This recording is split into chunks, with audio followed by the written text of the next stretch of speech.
on a souvent parlé de Bryan Mbeumo, qui à l'équipe nationale a un positionnement, et vous l'avez évoqué déjà, différent en club, où il est un peu recentré, que ce soit à Brentford, où il a inscrit beaucoup de buts, et également à Manchester United.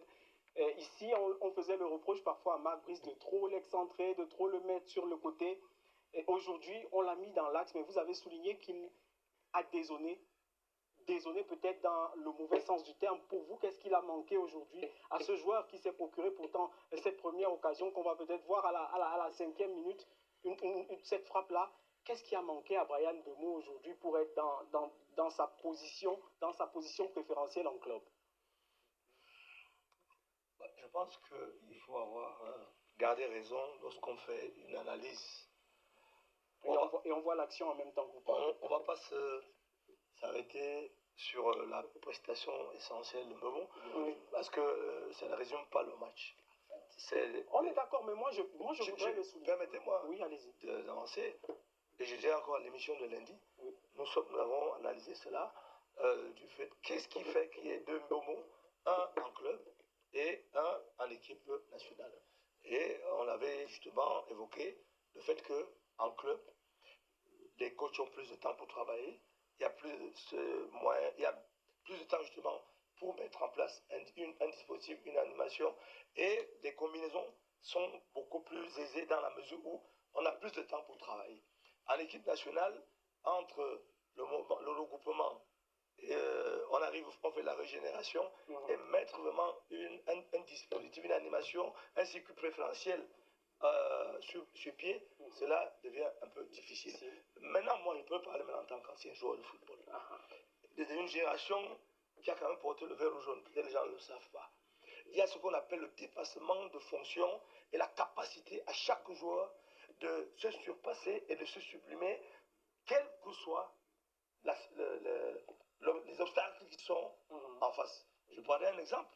Roger Mila, pour ne pas le citer, je vais devenir ambassadeur itinérant. On parle de la Coupe du Monde 90, là où il a brillé. Mais lorsqu'on voit Roger Mila, dans les éliminatoires de la Coupe du Monde 82, oui. il vient en France, il marque un but avec son club, un jour avant, le lendemain il arrive, et il vient au stade. Sachant très bien que le Cameroun doit tourner ce même Congo, et il marque 4 buts. Ça veut dire que Mila est opérationnel, décisif en club et décisif au Cameroun. Pensez-vous vraiment que c'était un problème de dispositif et d'animation? C'était un problème de qualité de joueur et la capacité de chaque joueur de prendre conscience de responsabilité. Ici, je dois faire la différence, peu importe où est-ce qu'on me met. Lorsque nous parlons de déchets techniques, on peut se le permettre parce qu'on a quand même joué au football. Si on ne l'avait pas fait, on ne pouvait pas le faire. On ne pouvait pas faire ce genre d'analyse. Nous disons, et ce n'est pas pour accabler ces jeunes, je pense que ces jeunes-là doivent être conscients. On les a formatés dans la formation Made in Occident, mais lorsqu'ils arrivent en Afrique, les réalités sont autres et ils se doivent de se dépasser pour pouvoir faire la différence. Et je pense que plutôt, c'est de ça qu'il s'agit pour le cas de Mbeumo. En dehors, pour conclure, qu'il a désonné. Oui. Ça lui a été préjudiciable. Puisqu'il n'a plus d'influx suffisant pour être dans la surface, parce qu'il avait fait des courses de 30 mètres pour aller chercher, 30 autres mètres pour aller maintenant chercher à percuter, ça fait 60 mètres. Vous êtes dans une haute intensité et vous avez perdu la lucidité nécessaire pour être efficace. C'est peut-être ça. Pour rester dans la même lignée que vous, Casimir, je voudrais qu'on parle. Il a souligné quelque chose, François Ngoumou. Il a parlé de cette capacité à prendre des responsabilités pour des joueurs. Est-ce que dans l'effectif qu'on a aujourd'hui des Lions indomptables, vous pensez qu'il y a des joueurs qui peuvent faire basculer une rencontre à eux seuls?